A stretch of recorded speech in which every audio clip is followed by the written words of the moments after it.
Não chegou? Chegou. Boa noite, Elisa. Boa noite. Boa noite. Quem vai fazer a prece? Consuelo. Consuelo, não entra cedo, porque quando ela entra cedo, a gente bota ela para fazer prece. Mentira, Consuelo. Eu tô falando que eu tô sem voz.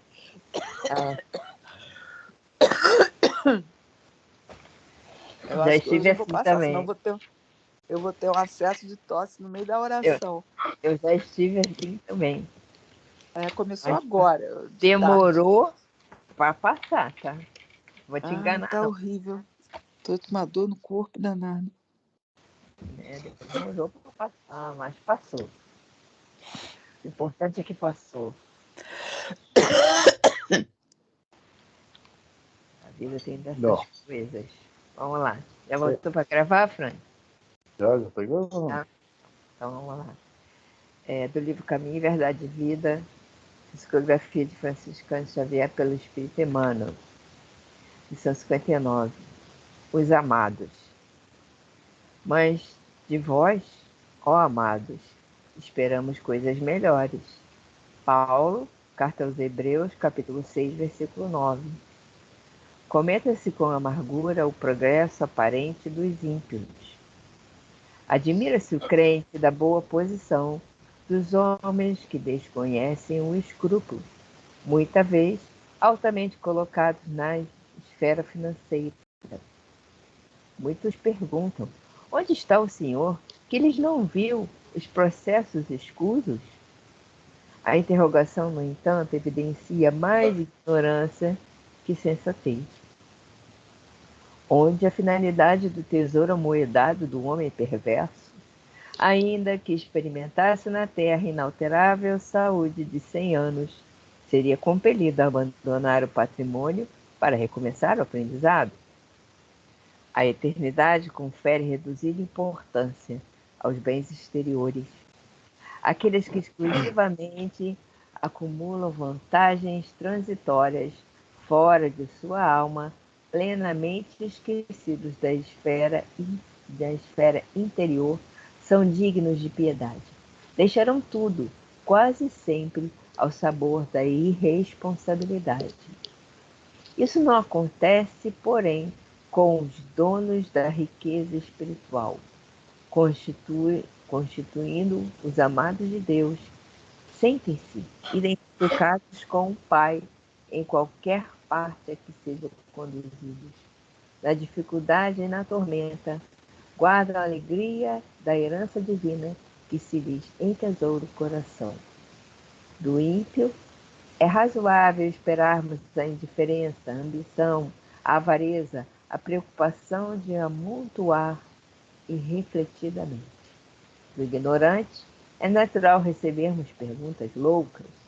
Entretanto, o apóstolo da gentilidade exclama com razão: mas de vós, ó amados, esperamos coisas melhores.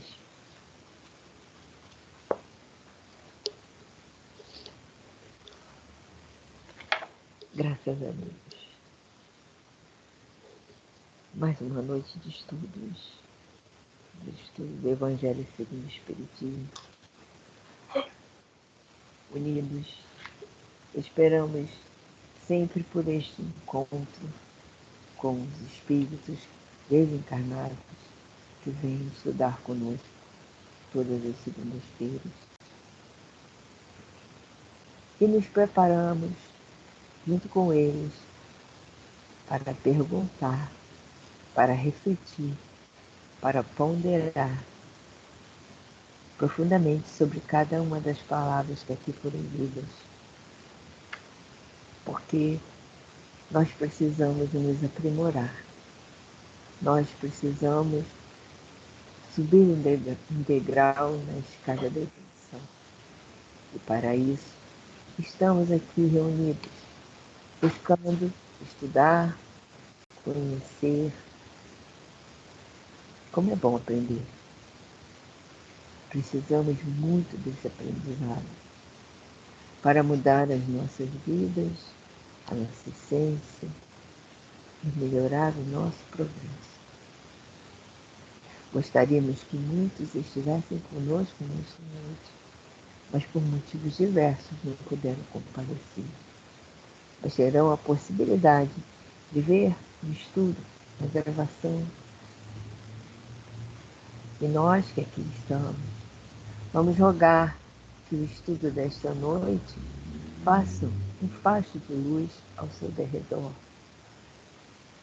que nós haveremos de distribuir a todos aqueles que nesta noite se encontram passando por algum tipo de necessidade, seja física, financeira, emocional, espiritual, de qualquer matiz. Queremos que esta luz alcançar todos os cantinhos, todos os pedacinhos deste planeta. Como sempre no meu coração, eu peço que ela vá alcançar minha amiga Doris, lá na África do Sul. Todo o nosso carinho para você, irmão. Graças a Deus. Vamos dar por iniciado o estudo do livro de hoje. A paz se faça durante todo esse estudo e a paz se faça. Graças a Deus. Vamos começar o nosso estudo. Hoje o Evangelho segundo o Espiritismo. Estamos no finalzinho do capítulo 19, né? Isso. Se eu não me engano, no último item, a fé humana e a fé divina. Certo? Isso. E tem 12. Tem 12. Então é isso, é contigo mesmo. Sim. Vamos lá. Do Evangelho segundo o Espiritismo, nós estamos no capítulo 19, a fé transporta montanhas. Hoje nós vamos estudar o item 12, a fé humana e a fé divina.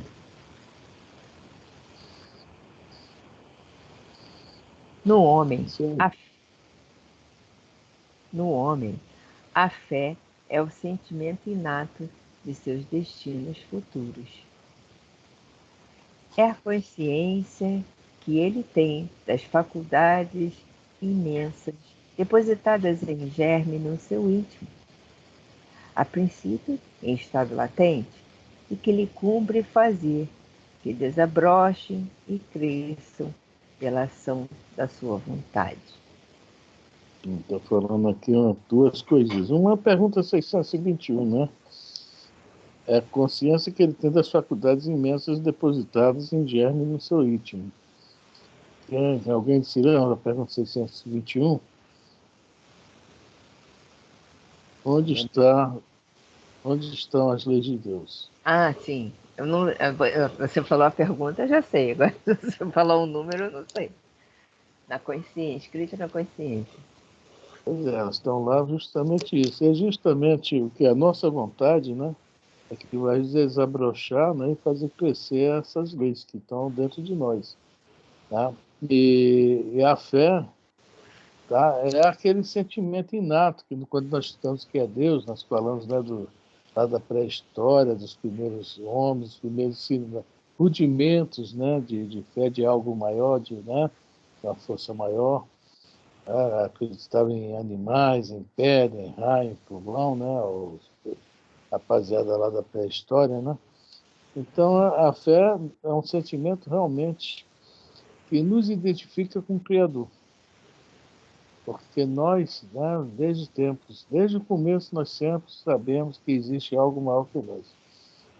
Algo bem maior. Então, está dentro de nós. Agora, o que é que temos que fazer? O que está falando aqui, né? Através da vontade, do esforço, da perseverança, fazer desabrochar. E junto com a fé, conforme falou um pouquinho, fé é mãe da esperança e da caridade, vem todo o conjunto, né? Todo o conjunto vem junto. Vamos lá? Até o presente, a fé não foi compreendida senão pelo lado religioso, porque o Cristo a exalçou como poderosa alavanca e porque tem considerado apenas como chefe de uma religião. Entretanto, o Cristo, que operou milagres materiais, mostrou por esses milagres mesmos o que pode o homem quando tem fé, isto é, a vontade de querer e a certeza de que essa vontade pode obter satisfação. Olha só, né? Esse é o grande problema nosso. Né? A gente acha que fé é uma coisa somente, né, pelo lado religioso. Não, a fé, conforme já falou, é algo inato em nós, né, que nós podemos exercitá-la. Desculpa a palavra, exercitá-la. Eu vejo aí muita gente, né, questão de bens materiais mesmo. Né? Eu vou conseguir isso, boa noite nisso. Eu Boa vou noite, conseguir gente. isso, boa noite. Eu quero isso, eu vou fazer aquilo. E realmente coloca muita vontade naquilo, se esforça para aquilo e acaba até conseguindo. Às vezes é bens materiais mesmo, não estamos falando assim de questão de cura, de doença, não, estamos falando de bens materiais. Então, nós vemos também os grandes inventores, os grandes, né, pessoal que fez algo de diferente, eles tiveram fé, eles realmente operaram, não pelo lado religioso, muitos deles pelo lado científico mesmo, né? Eu vou conseguir, eu vou fazer, e assim ir embora, teste após teste, prova após prova, né? Chegava a conseguir o objetivo. Ah, mas eram missionários. Pô, mas foi a fé dele, não religiosa, que levou ele a fazer isso. Nós vemos aí a questão da Covid. Todos nós sabemos, o Divaldo tem uma das palestras deles aí, que uma turma, quando soube que ia, né, essa transformação, essa transição planetária, que ia haver pandemia, haver isso e aquilo, pediram permissão a Jesus, a alguns cientistas estaduais, para vir aqui tentar, tá, conseguir aí a vacina. E foi a vacina mais rápida, que jamais imaginavam. Todo mundo, isso não vai conseguir, é bobagem. Conseguiram em alguns meses. Tá? Então, a fé operando, não pelo lado religioso, tá? Não, até pelo lado financeiro, digamos assim. Né? E assim por diante. Esse é um grande problema nosso, achar que a fé é só pelo lado religioso. E por isso que o nome do título aqui é A Fé Humana e a Divina. Jesus fala, vós sois deuses. Nós temos condições mesmo de operar isso também. Então, é uma coisa que eu mesmo não sei fazer, tá? Preciso de muito treinamento, muito esforço, mas eu não posso dar conselho nenhum. Quando você aprender, você me ensina. Pois é. Os apóstolos aprenderam o que vai falar aí agora. Também os apóstolos não operaram milagres seguindo-lhe o exemplo?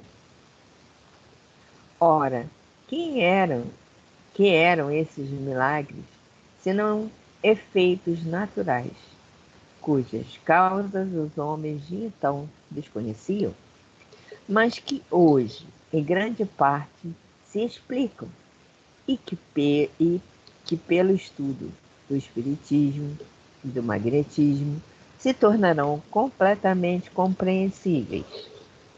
Está falando aqui, estudo do espiritismo e do magnetismo. Que essa questão do magnetismo, nós somos, nós podem atuar sobre nós como nós podemos atuar. Nós, sempre nós falamos na aula passada, na questão da água, naquela pesquisa da água que foi feita. Então, aos poucos nós estamos chegando lá, nós vamos compreender isso. E nós vamos fazer, vamos utilizar de magnetismo para realizar algumas coisas que hoje nós não conseguimos. Agora, existe uma coisa, realizar cegamente e realizar com consciência. Tá? Então, cegamente, o famoso, vamos botar um exemplo assim, não muito bom de se falar, o famoso olho gordo, o seca-pimenteira. Olha, muita gente não acredita. Eu vi o lance, estava presente. Um cara que estava com um passarinho e havia alguém, Ih, meu Deus do céu, não podia ver meu passarinho, que esse cara é meio perigoso. E no outro dia, no mesmo dia à tarde, aliás, o passarinho desencarnou, morreu. E ele foi lá e me chamou, falou, o que aconteceu com o meu passarinho? Quer dizer, a pessoa não sabe, às vezes, mas aquela ponta de inveja, né, de despeito e tal, essa pessoa já tem um magnetismo assim, um pouco mais apurado, né, e faz acontecer. Assim como o bem também, para o bem também. Estou dando um exemplo que eu vi, tá? Eu vi quando eu era criança, era molequinho, devia ter 11, 12 anos, eu vi isso acontecer. Então, nós temos isso é nosso, tá? Agora nós temos que aprender a utilizar isso, e conscientemente, né, para o bem mesmo, né? Fazer o bem geral, porque é uma energia muito forte.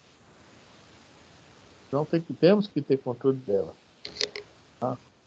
Também não sei ainda para operar isso não. No dia que eu subir, eu faço as dicas coordenadas. Tá? A Elisa talvez já saiba, não sei. Não, estou falando do dia que você aprender para você me ensinar. A fé é humana ou divina. Conforme o homem aplica suas faculdades à satisfação das necessidades terrenas ou das suas aspirações celestiais e futuras. O homem de gênio que se lança à realização de algum grande empreendimento triunfa se tem fé, porque sente em si que pode e há de chegar ao fim colimado.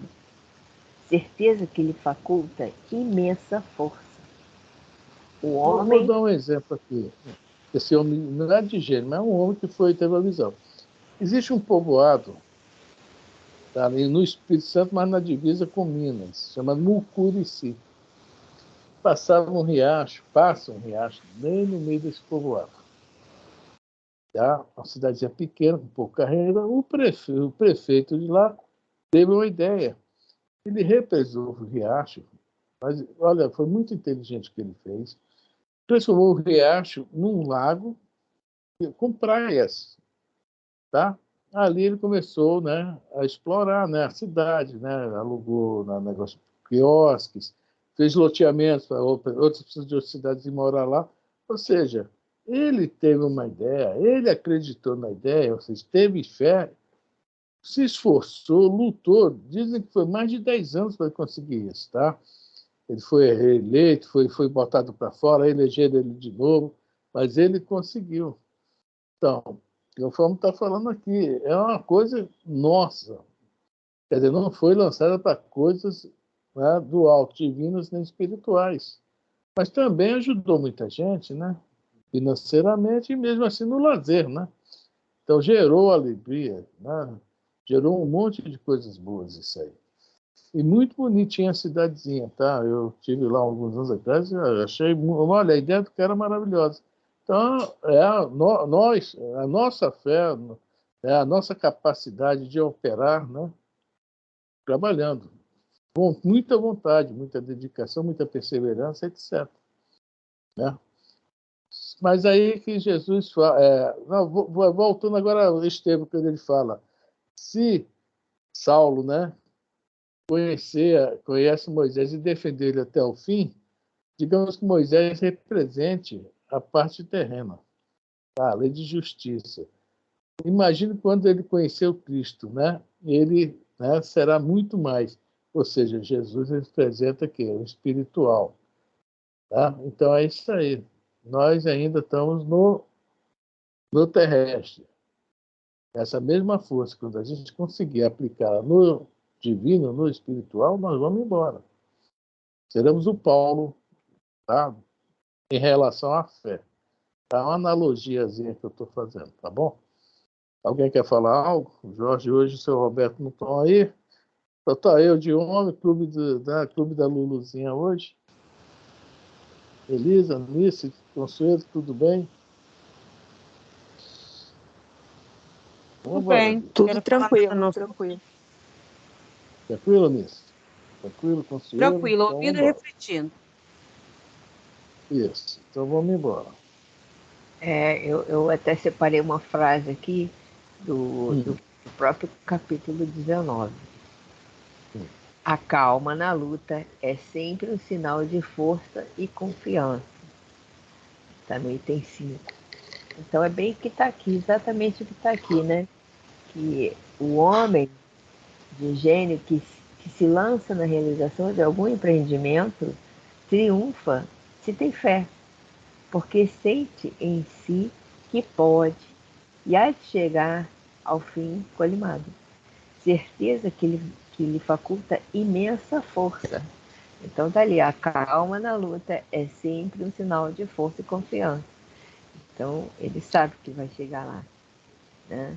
O homem de bem que, crente em seu futuro celeste, deseja encher de belas e nobres ações a sua existência, aure na sua fé, na certeza da felicidade que o espera, a força necessária. E ainda isso opera o milagre de caridade, de devotamento e de abnegação. Enfim, com a fé não há maus pendores que se não chegue a vencer. Olha aí a força, né? O homem de bem já em relação a essa parte divina, essa fé se torna aquela palavra, fidelidade, né? Fidelidade às leis divinas. Exemplo, eu não gosto de dar exemplo, não, principalmente desse. Chico Xavier, né? Um exemplinho. Assim, tá bom? Chico, né? É uma fé tremenda, uma paz, uma tranquilidade. Ele trabalhava para ele. Né? E tinha, lógico, tinha que trabalhar para o sustento, mas sempre pensando o quê? No próximo. Em realizar para o próximo. Era uma felicidade para ele, aquelas cartinhas, né, que ele trazia para as mães, né, desesperadas, consolava. Entendeu? O trabalho do Chico é isso aí, né? E aí se opera milagres de caridade, de devotamento e de abnegação. Então ele já usava, né, esse sentimento dele, essa força dele, desse lado aí do divino. Não só ele, né? Estou dando exemplo dele, porque nós estamos aqui no estudo espírita e conhecemos mais ele, né? Mas existem centenas, milhares, milhões de outros que também agiram e agem como o Chico, né? Vamos lá? Alguém quer falar? O magnetismo é uma das maiores provas do poder da fé posta em ação. É pela fé que ele cura e produz esses fenômenos singulares, qualificados outrora de milagres. Repito. O magnetismo de Jesus, né? Que era o máximo, né? Que já teve entre nós. Aí nós vamos vendo outros, né? Também, médios também de cura, né? Bem preparados para isso. E muitas outras pessoas. E a própria, né? A prece, né? A própria prece com fé, né? Consegue remover as montanhas, né? Então, essas montanhas podem ser o quê? Doenças. Né? Então, verdadeiros milagres só operam através da fé e do magnetismo. Mas, no caso, geralmente, né, são de espíritos que vêm nos dar o passe. A gente vê na literatura espírita, à noite, eles trabalhando, ajudando todo mundo, né? Fruto da fé de alguém, do merecimento de alguém, do esforço de alguém, né? Agora vamos lá. O fechamento. Repito. Quer falar, Iris? Não. Então vamos ver. O fechamento que é muito Repito. interessante. A fé é humana e divina.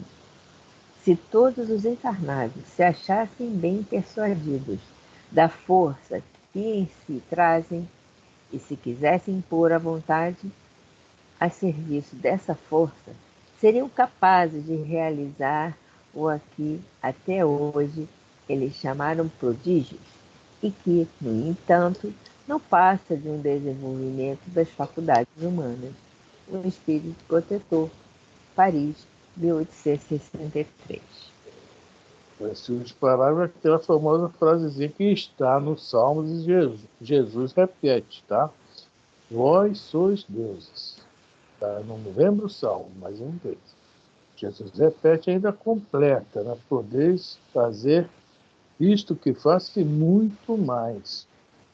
Ou seja, ele deixa, né, a janela aberta, a porta aberta para a gente, né, ter mais confiança em nós mesmos e também realizarmos, né, o que ele e outros realizaram. Os próprios profetas, após a ida dele, realizaram muito, né? Muito mesmo, muito.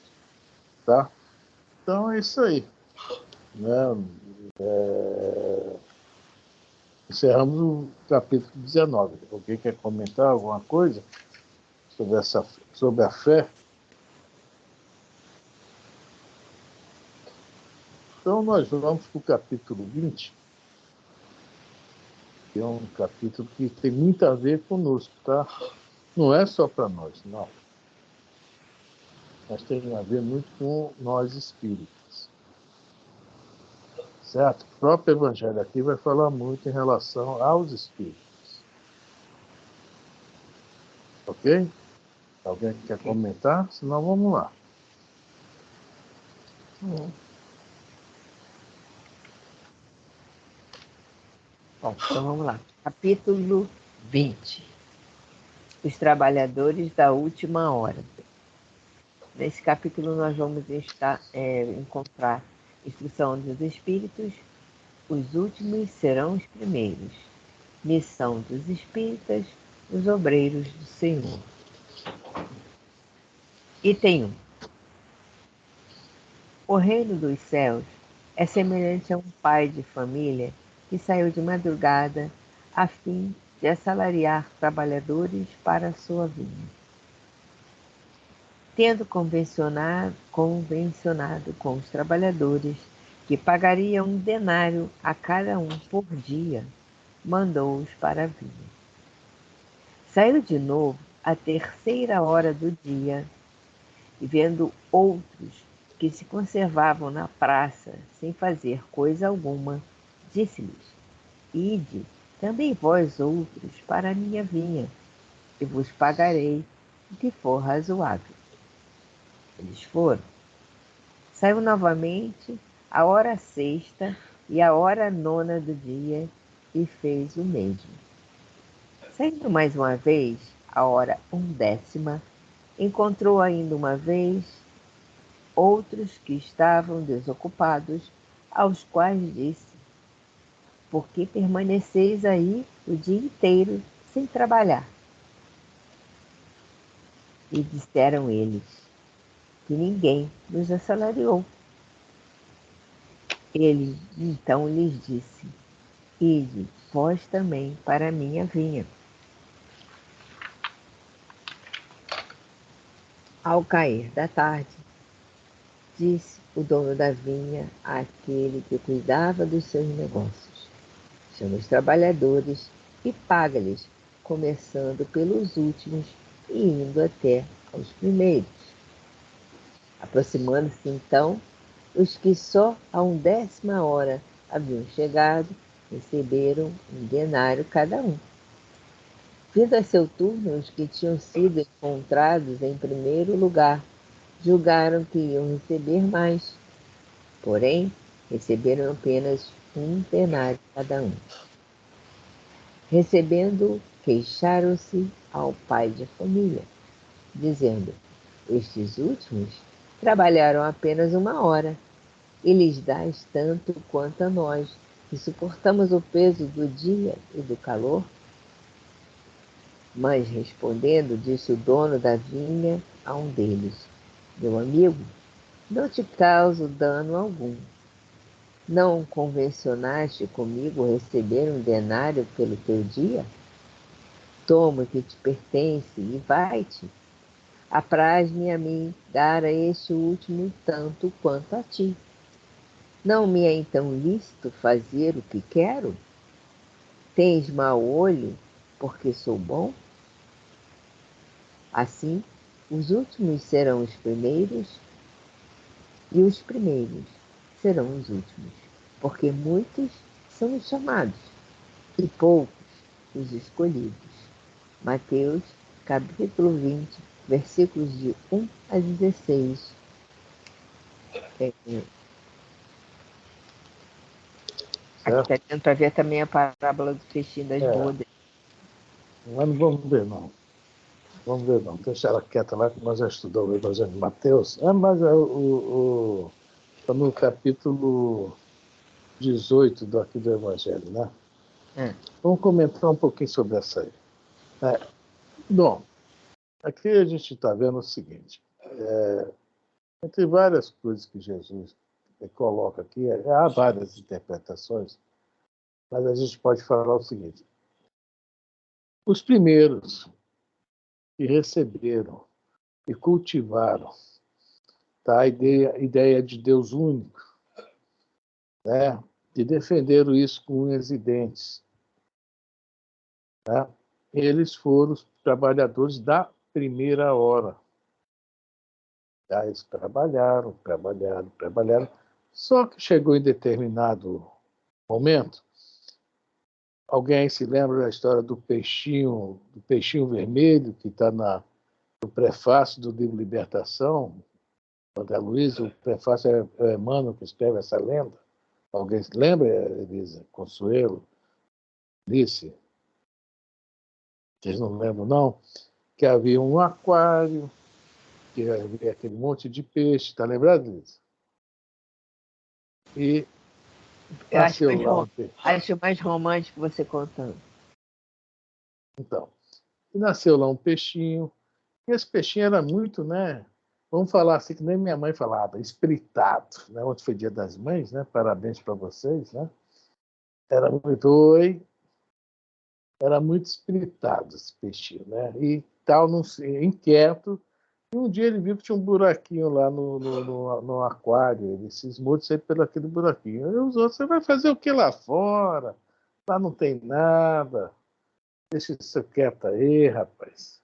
Fica quieto aí. Aqui nós estamos todo mundo gordinho, bem tratado. Todo dia vem comidinha aqui pra gente. Né? Estavam acomodados.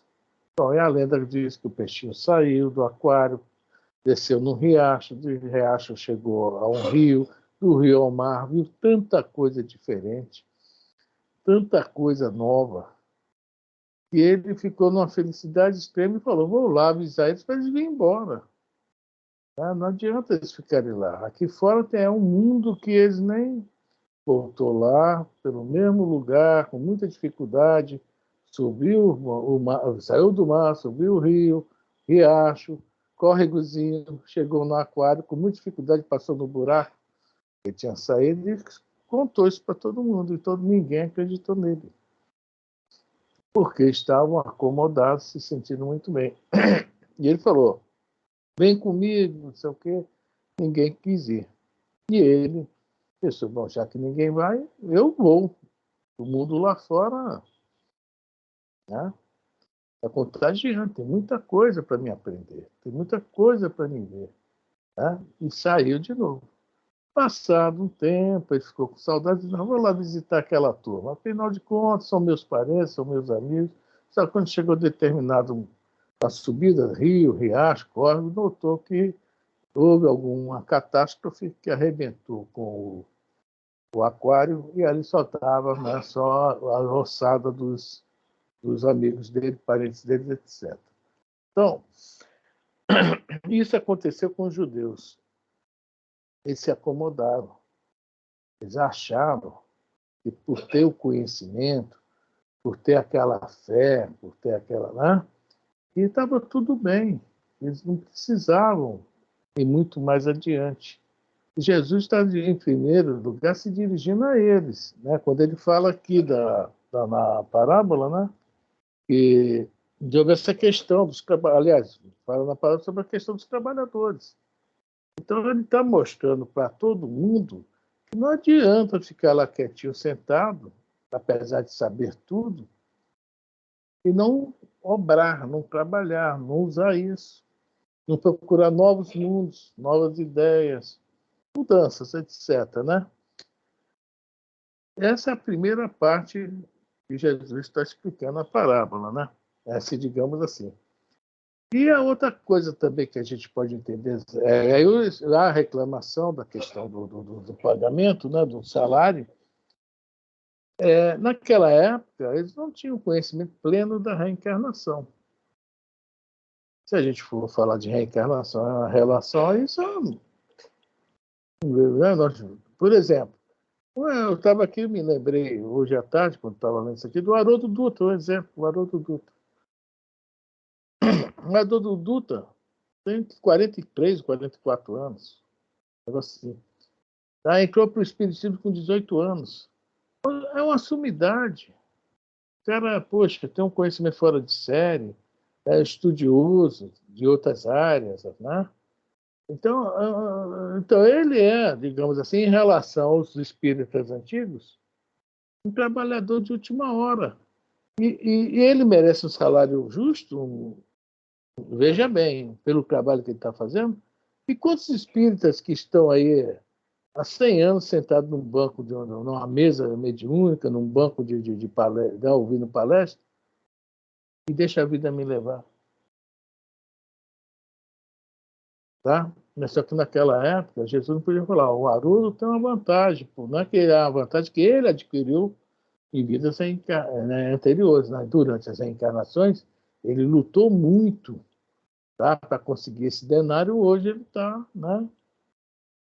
Então, 1 hora de trabalho da Haroldo Dutra vale talvez por as 12 minhas, ou mais. Tá? É uma outra visão dessa interpretação dessa parábola, né? E que Jesus mostra também que essa questão de culto, que é o judaísmo, nacionalidade, né? A primazia foi o primeiro, não tem nada a ver. Né? Que o Pai quer que aquele, não importa a hora que chegue, faça a sua parte, faça o seu trabalho. Tá? Porque seja justo o seu salário pela sua produção. Isso é que o Pai quer. Que ele realmente, né? Então, nós, espíritas, somos. Muita gente fala isso aí, né? Sobre a questão dos trabalhadores de última hora. Não estou falando mal de ninguém, pelo amor de Deus, que, por exemplo, vamos falar de Igreja Católica, que está aí desde o ano 300 e pouco, 326, se eu não me engano, né? Constantino lá, criando a Igreja Católica Apostólica Romana. É isso? Antes de ter tornado já a religião oficial do Império Romano. Alguns anos depois criou essa igreja. Né? E eles se acham o quê? Na primazia.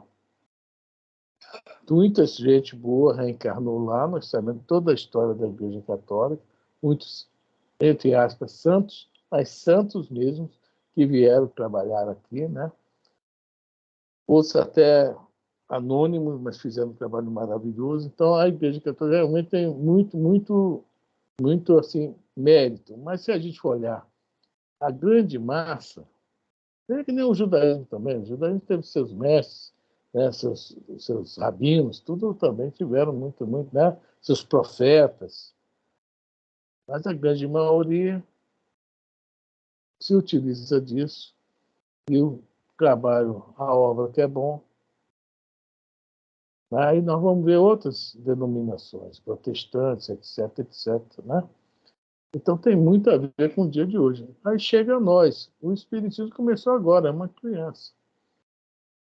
Vem com tudo aberto para a gente ver.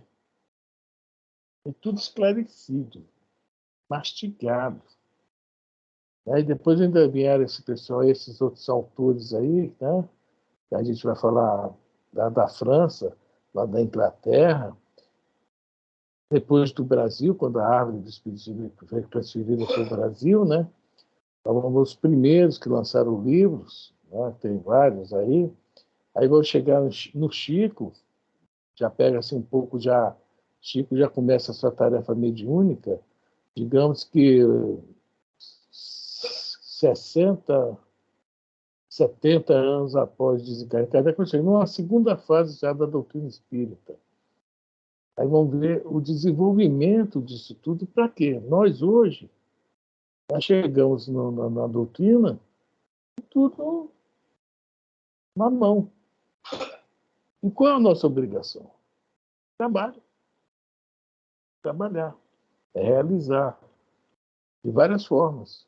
Nós temos vários modos, várias maneiras de fazer esse trabalho. Então, nós temos que fazer jus, por sermos de última hora, tá? Talvez em reencarnações aí para trás a gente não estava muito afim disso, mas a própria vida, tá? Os acontecimentos que nós não nos lembramos, nos trouxe para cá. Então, nós estamos, como trabalhadores de última hora, né? Conscientes das nossas responsabilidades e obrigações. Essa parábola mexe muito com o espírita. Tá? Ao ponto de ter aqui, né, um detalhe aqui, de missão dos espíritos. E quando se fala os últimos serão primeiros, é isso aí. Aqueles que estão desde lá atrás e não estão, né, se acomodaram, infelizmente, né, podem ser passados pelos últimos. Os últimos serão os primeiros. Tá? Então é mais ou menos essa mensagenzinha aí que está passando aí para nós. Porque, como espíritas, nós temos que agir como espíritas cristãos. Tá? Nós temos que ter consciência, estudo, trabalho, tudo isso é muito necessário para fazer com consciência. Tá? É aquela história, vai haver um doutrinador mediúnico que não estuda. E aí? É complicado.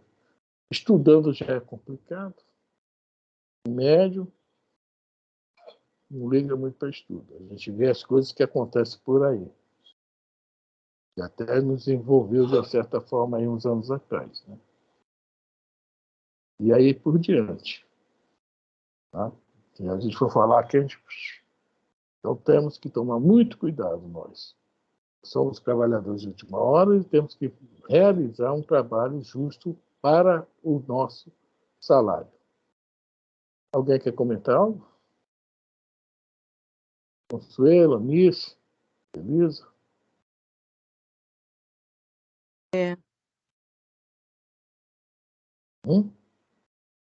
Agora, Frânio, quando ele fala assim, entre aspas, né? Praticamente ele fala, bom, o dinheiro é meu, eu pago quanto eu quero para quem eu quero. Né? Não está falando também do egoísmo, do olho grande, da. Tá, daqueles que estão reclamando. Porque em vez de tomar conta Isso, da própria vida, né, está tomando conta da vida do outro. Né? porque não foi combinado um denário para cada um? Eu paguei a você o que eu tinha que pagar, né? E Foi pago a ele quanto combinado. eu quiser. Se eu quiser pagar 25, eu pago, né? O dinheiro é dele. Ele é meu, isso. Você até lembrou um fato que eu tinha, né? Não, eu tinha também lido isso aí. Está falando sobre o despeito, a inveja, o egoísmo, né? Principalmente a inveja, né? E o despeito, porque viu que o Principalmente. outro realizou em uma hora o que eles não realizaram em 12. A inveja, o despeito, né? Porque realmente, o cara chegar lá, arrebentar em 60 minutos o que ele tem, né? 720 minutos não conseguiu fazer? Porque o outro também está cristalizado, né? São dinossauros que ficam parados Isso, ali, achando que já fizeram tudo que tinha que fazer na vida e não se mexem mais, né? São os dinossauros. isso, Né? isso aí, professor. Tem muito a ver com alguns acontecimentos de casa espírita também. A gente não vai falar só dos outros, não. Infelizmente, nós também temos um pouco não muito disso aí. Não adianta, aquela mania de igrejeiro que nós temos, que ir lá rezar, fechar o olhinho, cantar, dar passe ou tomar passe, né? Botar a mão em mesa, pedir por alguém, Isso aí é o suficiente. Isso é coisa de igreja. Isso não é suficiente. Isso faz parte. Tá? O suficiente entra dentro do trabalho e não olhar o trabalho dos outros. Eu aqui elogiei o Haroldo Dutra. Eu podia também, tá vendo? O Haroldo chegou agora, todo mundo aplaudindo o Haroldo. Não podia falar assim? Tá? Mas não, a gente tem que também ter isso, reconhecer. E o problema do merecimento dos outros é dos outros. Isso é questão de merecimento. Nós temos que cuidar do nosso, fazer jus a ter esse merecimento. E não nos importarmos com o que os outros estão fazendo, vamos fazer a nossa parte.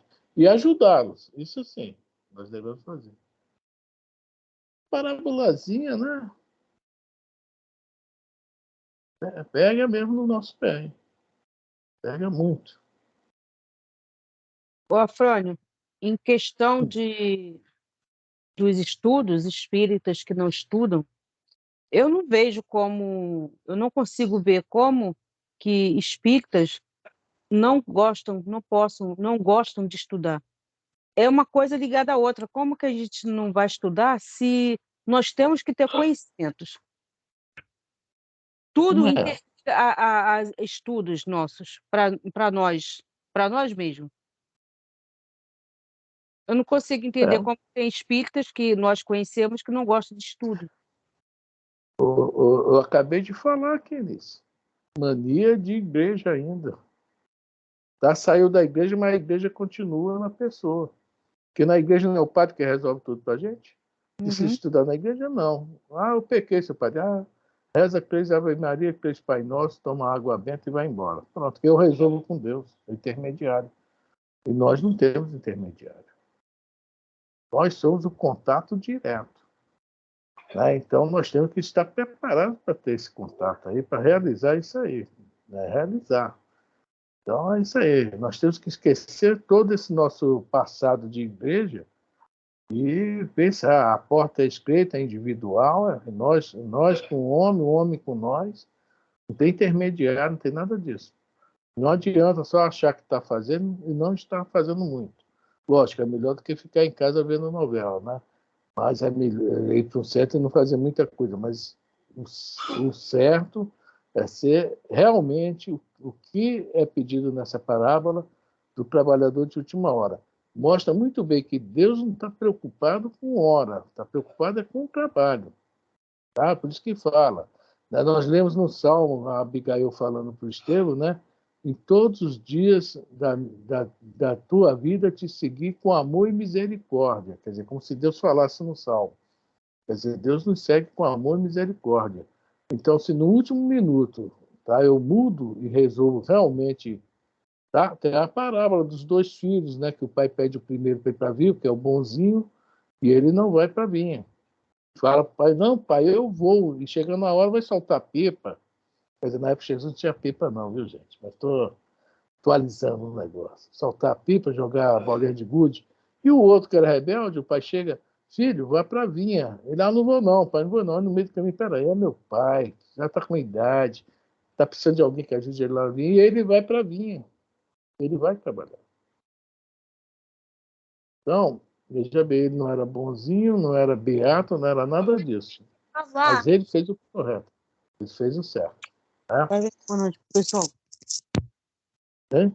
Devemos agir assim. Né? Elisa, vamos continuar. Boa noite. Vai com Deus. Um beijão para você. Eu vou dormir. Tá certo. Tá na hora. Tá na hora mesmo, tá? Um beijão. Reza antes de dormir, tá? Tá bom? Faz a reza antes de dormir, tá bom? Tá bom. Tá. Boa noite, um beijo. Tchau, beijo. Outro. Vamos lá, Elisa. Alguém mais quer comentar? Consuelo, início, tá tudo bem? Tá tudo bem. Então, Elisa, é contigo agora. Quer falar alguma coisa, Elisa? Só eu que falei, a Anice falou, o Consuelo falou.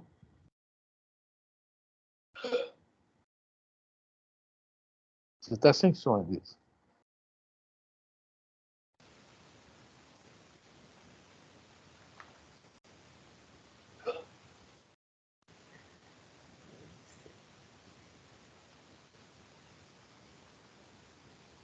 Elisa?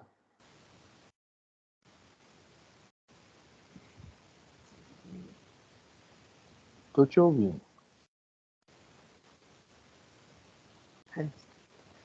Agora sim.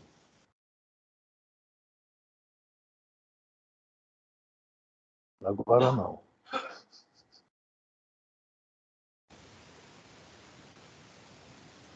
Pronto. Não posso nem encostar nisso aqui. Tinha travado, tinha desaparecido a imagem. Instrução dos Espíritos. Os últimos serão os primeiros. E tem dois.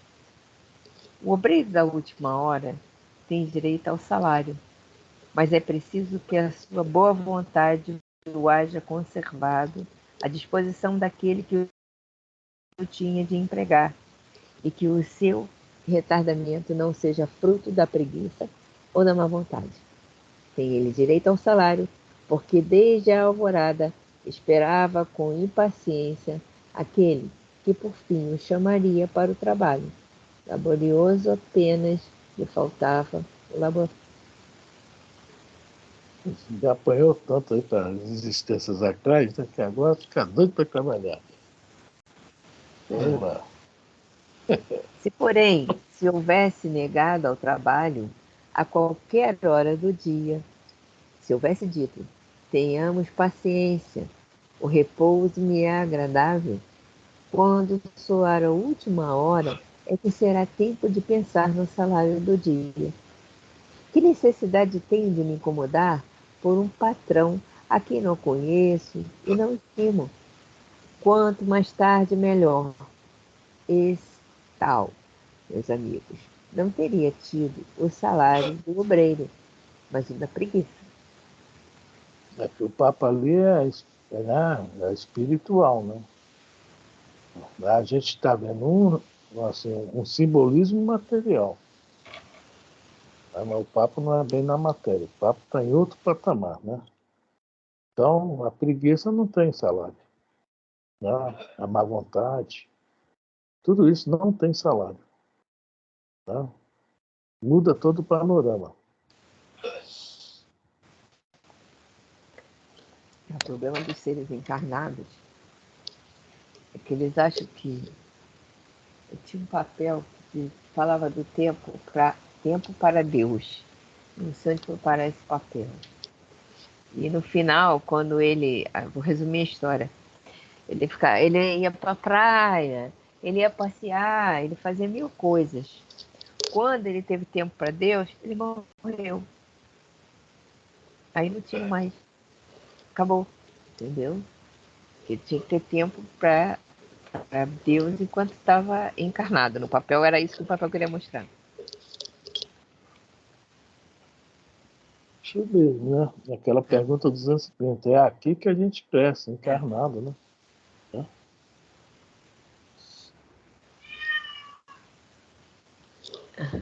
Tem uma A pessoa minha está com fome. Não. Ela acorda me procurando desesperada, cara. Ela é minha patroa agora. Ela tá com Alzheimer de gato. Mas ela ainda lembra de mim. Mas só lembra de mim para isso, para minha. Quer dizer, então, daquele que, em vez de apenas se conservar inativo, haja empregado as horas destinadas ao labor do dia, em praticar atos culposos, que haja blasfemado de Deus, derramado o sangue dos seus irmãos, lançado a perturbação nas famílias, arruinados que nele confiaram, abusado da inocência, que enfim se haja cevado em todas as ignomínias da humanidade? Que será desse? Bastar-lhe a dizer à última hora: Senhor, empreguei mal meu tempo, toma-me até o fim do dia, para que eu execute um pouco, embora bem pouco, da minha tarefa, e dá-me o salário do trabalhador de boa vontade? Não, o Senhor lhe dirá: não tenho presentemente trabalho para te dar. Malbarataste o teu tempo. Esqueceste do que havias aprendido? Já não sabes trabalhar na minha vinha? Recomeça, portanto, a aprender. E, quando te achares mais bem disposto, vem ter comigo, e eu te franquearei o meu vasto campo, onde poderás trabalhar a qualquer hora do dia. Foi miar lá na sala. É aquela história, né? Tá arrependido, na última hora tá tudo bem, né? Se confessa, Aquilo tá que eu tudo falei, né? Quando ele teve tempo para Deus, estava morto. Tem até um desenhozinho do caixão. Vou ver se eu acho. Mas vai para estar guardado aqui em algum lugar, porque tem tanta coisa aqui, tanto papel. Mas é bem assim, né? Porque é tanta gente que passa pela vida aproveitando celeremente a vida, sem parar, esquecendo de Deus. Só lembra de Deus quando está no sufoco, quando está doente, quando tem alguém muito mal perto dele, quando acontece alguma desgraça, quando é assaltado, aí lembra de Deus. Mas no dia a dia, não lembra. Eu converso com pessoas, às vezes, que são francamente assim, bem católicas e tal. Mas aí me pergunta, você reza? Eu falo, rezo, claro que eu rezo. Eu rezo de manhã quando eu acordo e rezo rezo umas 6 horas assim, eu sempre faço uma oração, a menos que eu não possa, não seja possível, né? E à noite, antes de dormir, eu rezo. Ah, eu não rezo de noite antes de dormir, só rezo de manhã. Eu falei, mas a gente tem que rezar para agradecer o dia, as coisas boas que o dia trouxe para gente. E as ruins também, que foram as grandes professoras do nosso dia. As pessoas ficam assim, sabe? Elas não conseguem entender o motivo de você rezar de noite antes de dormir para agradecer as coisas boas que o dia trouxe para você. Né? E assim, eu acho que desse mesmo jeito, tem pessoas que não rezam nem de manhã e nem de noite, que dirá de dia. Porque é aquelas que não querem contato com isso agora. Se eu entrar em contato com isso agora, eu vou ter que mudar a minha vida. E eu não quero mudar a minha vida. Quando deixa Deus para amanhã, né?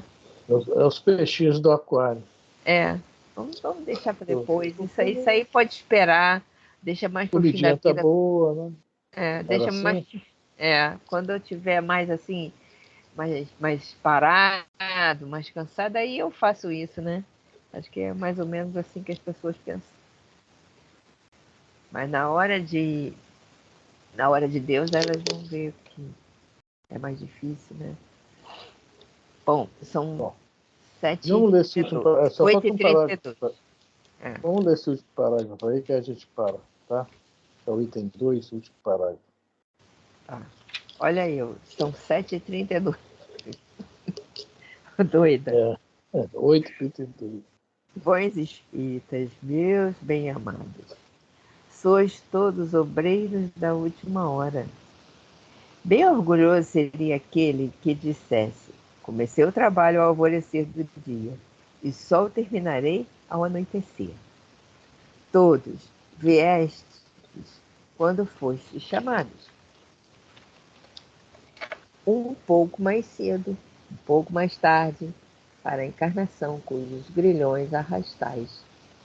Mas há quantos séculos e séculos o Senhor vos chamava para a sua vinda, sem que quisesseis penetrar nela. Eis-vos no momento de embolsar o salário.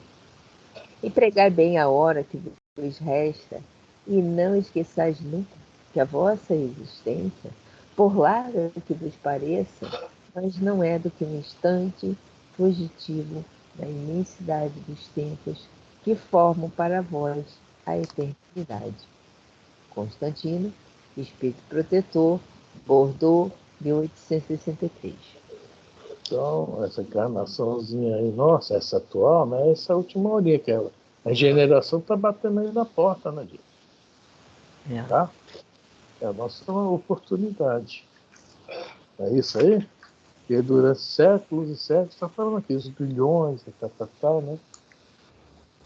Isso era só confusão.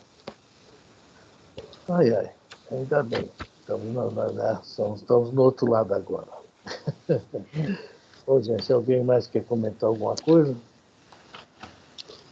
Vou fazer a propaganda rápida. Quarta-feira, Livro dos Espíritos, vamos começar na 518, pergunta 518. Sexta-feira, continuamos agora, Paulo e Estevão, né? Paulo e Estevão, foi no Mundo Maior, tá? Aí estamos nos últimos momentos do Estevão, né? Praticamente já se foi. Já. Aí vai Abigail, né? Vamos ver, Saulo e Abigail, as confusões que Saulo ainda vai arrumar em Jerusalém. Bom, é isso aí, está dado o recado.